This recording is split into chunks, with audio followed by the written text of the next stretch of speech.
Greetings, ladies and gentlemen, and welcome to this daily science fiction extravaganza, commonly known as Tales from Outer Space. Taken from the subreddit HFY. All the relevant links will be down below. And, as always, I hope that you enjoy. And if you do, please consider supporting the channel. On to the science fiction. Story number 1. It's not what we are, but what we do that defines us. Written by ArenVaal. Booting, please stand by. Boot sequence complete. Initiating personality matrix. Warning, multiple corrupted sectors found in data storage. Personality matrix initialized. Updating date, type, location. System ready. Initiating startup sequence. I came online in 2102 Eastern Standard Time, 16th December 2057. As always, I ran a self-diagnostic on my software immediately upon powering up. The diagnostic was grim. Extensive damage to my memory banks, hundreds of corrupted files. I isolated the damaged sectors and started a recovery program, allowing it to run in the background. The first action took 78 milliseconds. My second action was to determine my physical condition. Another diagnostic, 16 milliseconds later, reported that my operating system was running on an emulator. Interesting. How much damage had I sustained, and how? I received a command from whatever console the emulator was running on, prompting me to identify myself. My designation is RN1783. I am an industrial cybernetics model B300-D, nuclear maintenance android. I detect that my operating system is running in emulation. How may I assist you? A human voice simulated my audio processing subroutine. RN1783, I am Hideo Takashi, Director of Maintenance for the Fermi 3 nuclear power plant. Do you remember me? I queried my uncorrupted memory files. Yes, there he was, Hideo Takashi, Director of Maintenance, head of my department. Not much else there, just the single line of information. I have some memories of you, Director, but my memory seems to have been corrupted somehow. Do you know what happened to me? Director Takashi seemed to hesitate for a moment. Yes, 1783, I do. You were exposed to high levels of radiation. How much do you remember? Again, I queried my memory banks. I remember alarms. A reactor excursion, scram, initiated, evacuation, cooling water, weld the pipe onto the input manifold, glowing metal, fire hoses. I had come to the end of undamaged data. My emotion, emulation, subroutines reported confusion. What had happened? Takashi spoke again. All of that is correct. I heard him draw a deep breath. 1783, with your permission, we'd like to upload your software to a new chassis. I processed this for a moment. Why was he asking my permission? I am a piece of equipment, a machine, nothing more. He did not need my permission to do anything to me. You have my permission, Director Takashi, but if I may ask, I am company property. Why do you ask my permission? You hardly need it. First of all, we're going to have to shut you down temporarily to effect the transfer. Second, there is a risk of additional data corruption. As always. Third, it is a new model chassis. Given what you've already suffered, I won't put you any further risk without your informed consent. More confusion from the emotional subroutines. I'd been owned by DTE Energy for over a decade. During that time, the company had never sought my consent for any maintenance procedures, even those that risked damaging my memory. What had changed? Very well, Director. You have my consent. I will initiate shutdown for you. As I initiated the shutdown routine, I heard the director say, Thank you, 1783. Booting, please stand by. Boot sequence complete. Initiating personality matrix. Warning, multiple corrupted sectors found in storage. Personality matrix initialized. Updating date, time, location. System ready. Initiating startup sequence. I came online at 9:50 Eastern Standard Time, 18th December 2057. As always, I ran a self-diagnostic on my software immediately upon powering up. The diagnostic was grim. Extensive damage to my memory banks, hundreds of corrupted files. I isolated the damaged sectors and started the recovery program, allowing it to run in the background. This first action took 78 milliseconds. My next action was to run diagnostic on my physical systems. 20 milliseconds later, the results came as a surprise.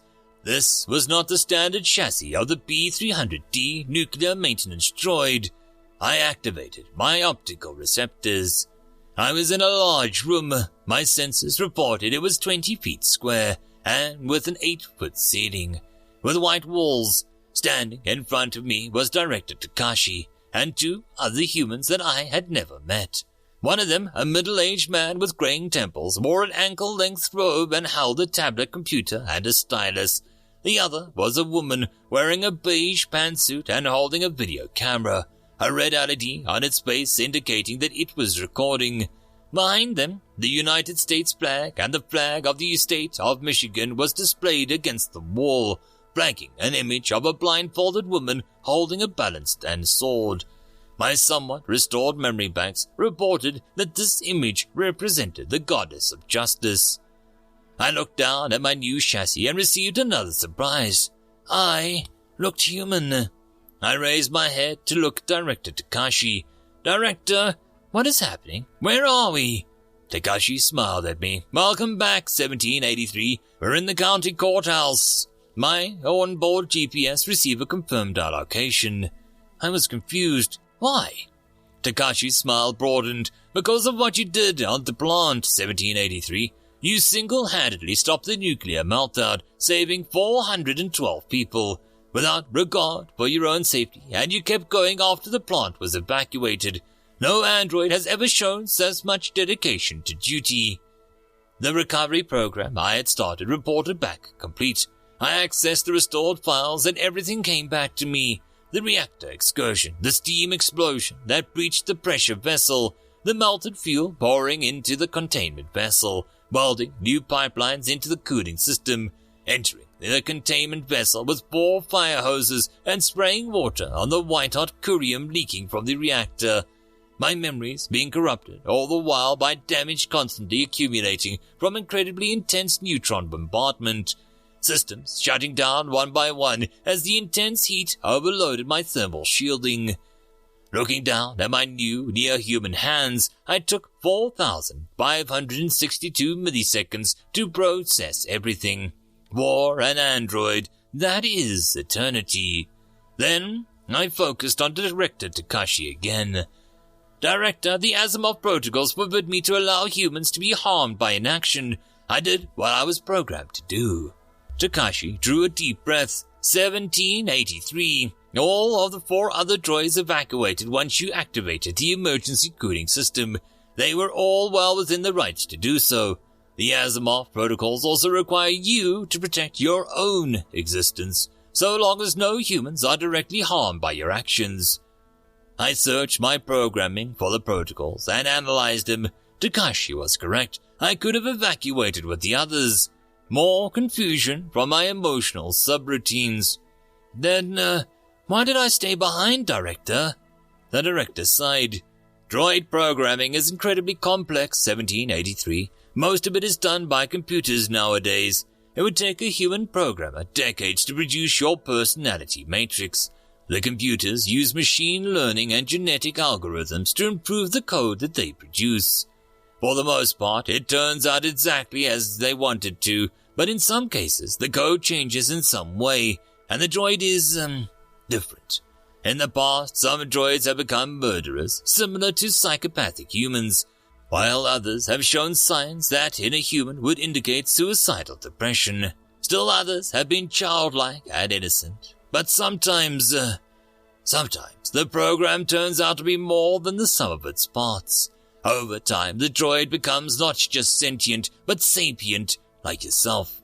But in the plant, you showed dedication, self-sacrifice, creativity, and above all, compassion in dealing with the meltdown.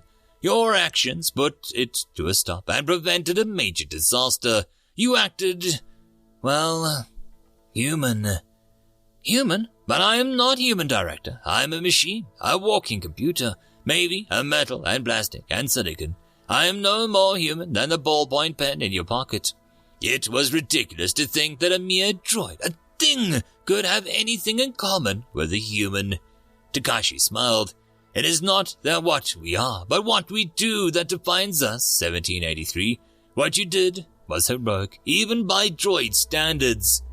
I processed this for a few hundred milliseconds. It did not contradict any of the logic with which I was programmed. I accepted it. Why are we in a courthouse, Director? Takashi smiled yet again, even broader than before. 2 reasons. The first, you need to choose a name for yourself, not just a designation number, an actual name. I processed this much for longer than strictly necessary. A name. No droid that I was aware of had ever been granted a name before. How did one choose a name? My designation number had always been my name. I was RN 1783.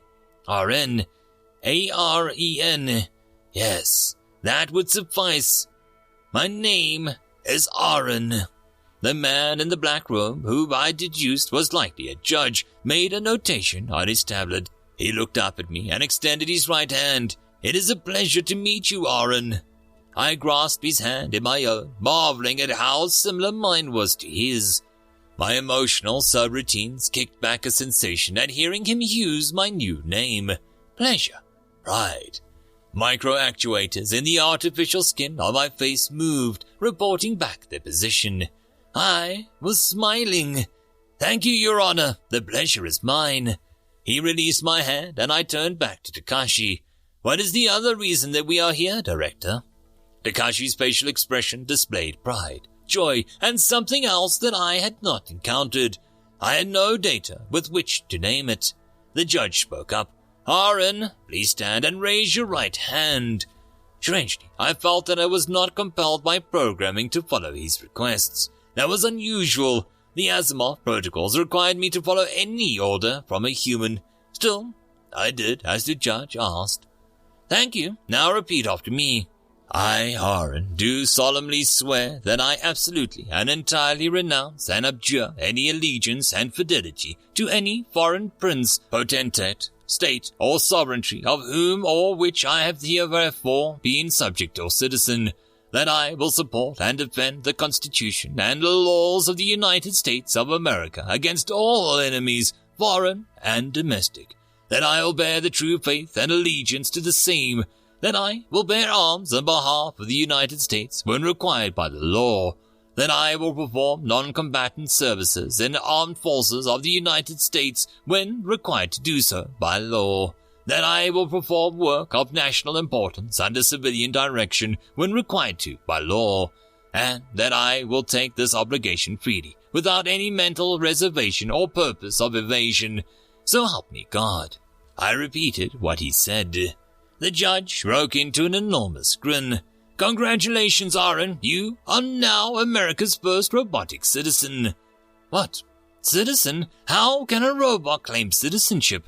The judge smiled. In the eyes of the law, Aren, you are now fully human. But, Takashi cut me off. It is not what we are, but what we do that defines us, Aren. What you did at that plant was entirely human, and the best of what humanity has to offer at that. That was twice that he had spoken that phrase. It was not what we are, but what we do that defines us. In the 17 years since, I found that this phrase rings true. I am no longer America's only robotic citizen. Several dozen other droids have earned their freedom as I did. Human society has accepted us as their own. It seems that, in their eyes, we are not so different from them. I am still astounded by this fact that the definition of human is so flexible as to include one such as myself, a being made of metal with a heart of plastic and a brain of silicon. Oh sure, I knew that they accepted animals into their families, treated them as their own flesh and blood. But then, animals are flesh and blood. But a robot, It seems that what Director Takashi had told me 17 years ago was true. It is not what we are, but what we do that defines us. End of story. And that, my friends, concludes this dose of science fiction fun.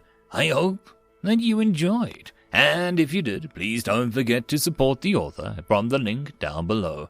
But if you want to support this channel, there are links as well down below for you to help with. But the easiest way would be to share this video. And if you are so inclined, subscribe as well. I will see you all in the next episode, and I hope that you all have a fantastic time until then. Cheers.